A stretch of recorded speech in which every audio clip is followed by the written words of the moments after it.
Hey,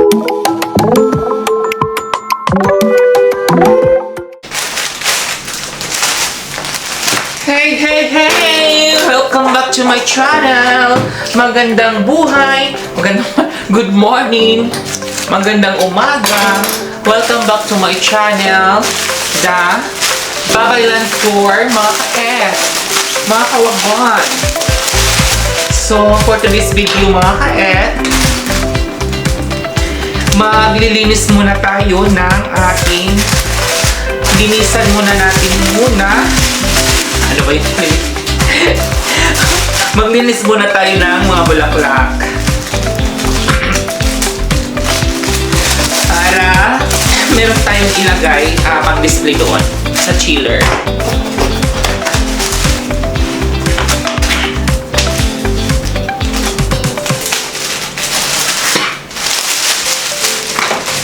Alam nyo ba mga ka-et, paano ba napunta ako dito sa bansang UAE? Paano ba ako napunta dito at nagtrabaho sa bansang UAE? Una mga ka-et,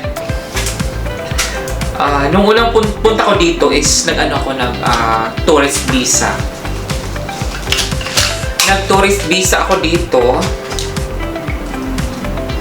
Kinuha ko ng pinsan ko. Bali, tawag noon, tourist visa for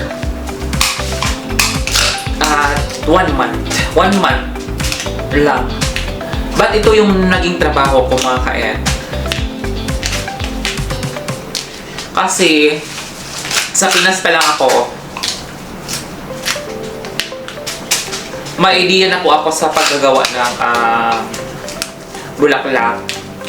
May idea na po ako na kung paano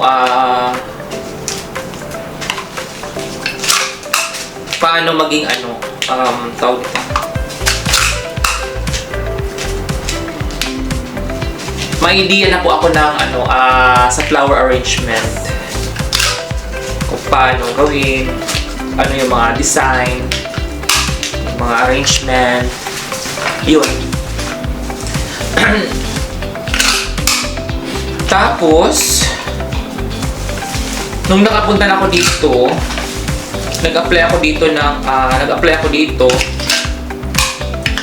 sa flower shop. Yun, natanggap ako.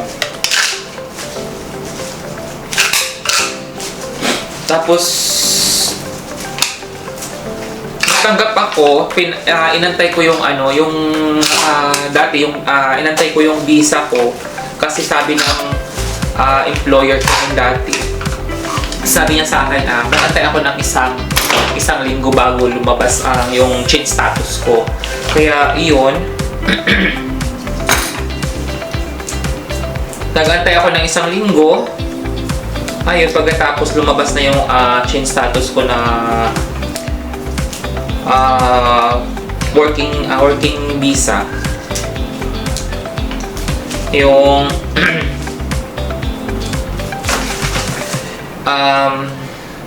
kontrata ko, yung ganun. Tapos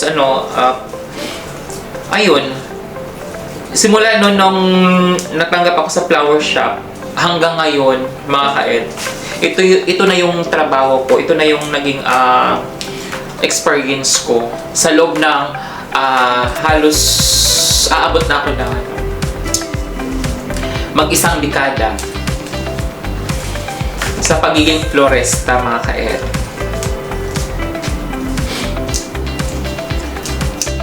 So ganito lang, tapos feeling ko na gusto ko nang mag-change ng career, ng field of work. Kaya siguro or ibang bansa na naman ulit or ganun. Hindi ko pa alam kung anong plano ko sa buhay. Sa flower shop mga ka-et, ganito lang, simple lang, magaan lang ang trabaho, hindi naman mabigat. Tapos yun nga lang, sa araw-araw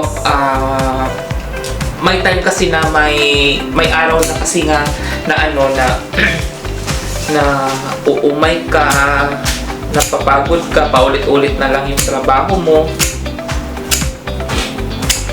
Pero kailangan mo magtrabaho kasi nakakontrata ka, kailangan mo tapusin yung kontrata. Siguro, hindi ko alam. Sa susunod kung ano ang gusto kong ano. Mag-apply ako ng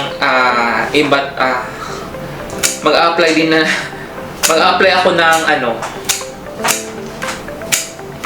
ibang trabaho naman din. Para maiba naman yung ano ko, environment. So pagkatapos ng nalinisan natin yung bulaklak, ito tinanggal natin yung mga patay na ano, yung petals para magmukha siyang fresh. Tapos kinat natin dito ng pa-slant. Ayun. Pagkatapos nito, ayan, linis na, ilalagay na natin doon sa chiller. Pero wala pa akong balak na ano, mag for good sa Pinas kasi alam mo kung bakit nakakaet. Ang hirap ng buhay sa Pinas, sa totoo lang. Ang hirap. Kaya habang malakas pa yung pangatawan natin, kailangan natin magsipag sa bansang ano,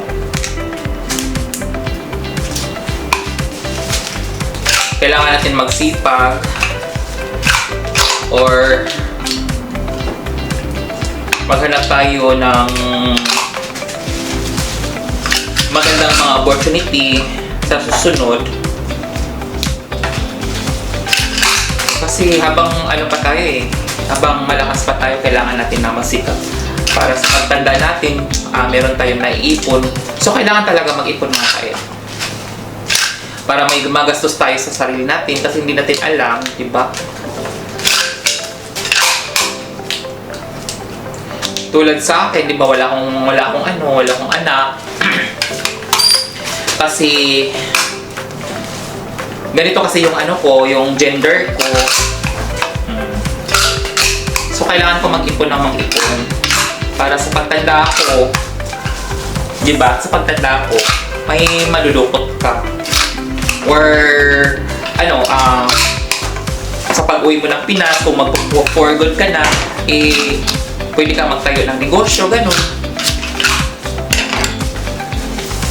Magninegosyo ka na lang doon. Diba?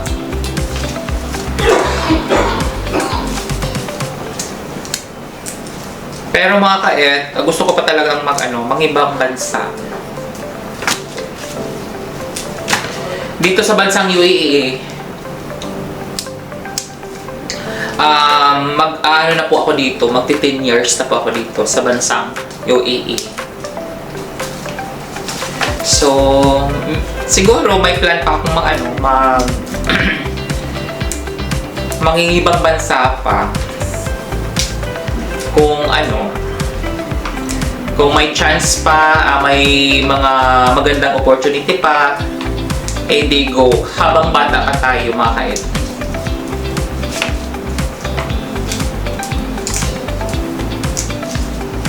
Ayun.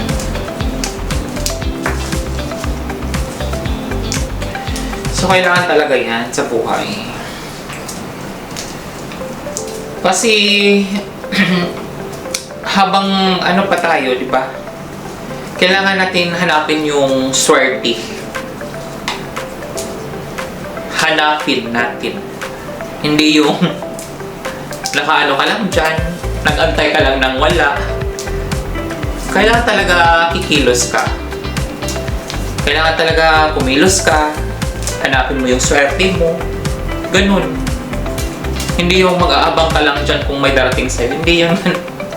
Walang mangyari sa buhay mo na ganun. Habang bata ka pa, mangangarap ka na mangangarap. Diba? Tama naman sinabi ko, diba mga kaet?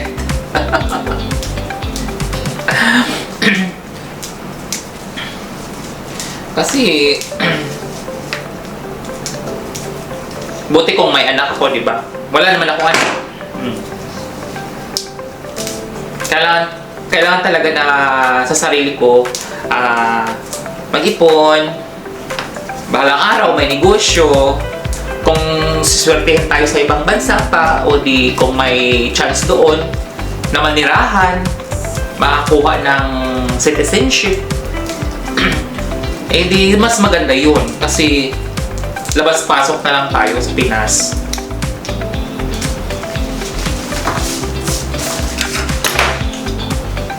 So, kailangan talaga habang malakas pa yung katawan mo, magsikap ka. Ganun, hahanapin mo yung magandang trabaho na kung may chance, may opportunity, kung saan ka pupunta, kung saan ka mapadpad. Ganun lang. Alam nyo mga ka-et, sa pagiging pangingibang bansa, sa sarili mo, kailangan mo meron kang sa sarili mo meron kang guts sa sarili, confident, yung tawag nito, independent na yung confident ka sa sarili mo na gusto mong magtrabaho sa ibang bansa. Yun. Hindi yung kailangan talaga kasi pag nangingibang bansa ka, kailangan talaga yung matapang ka. Yung walang takot, may confident, yung ganung bagay. Tapos, yung palaban sa sarili. Yun. Dapat, yun, ang nasa sarili mo.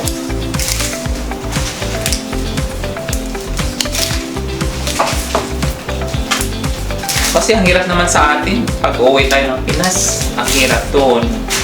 Yung nandun sa Pinas, nangangarap sila na makapagtrabaho sa ibang bansa. Maraming nangangarap na Pilipino o kababayan na gustong magtrabaho abroad.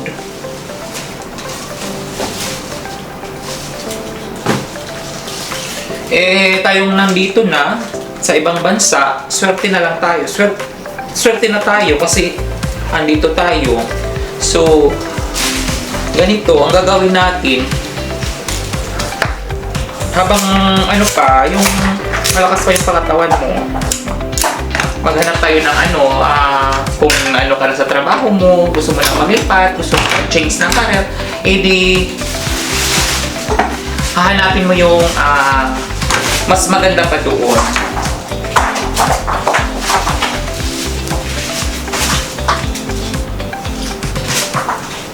Kasi tawag nito,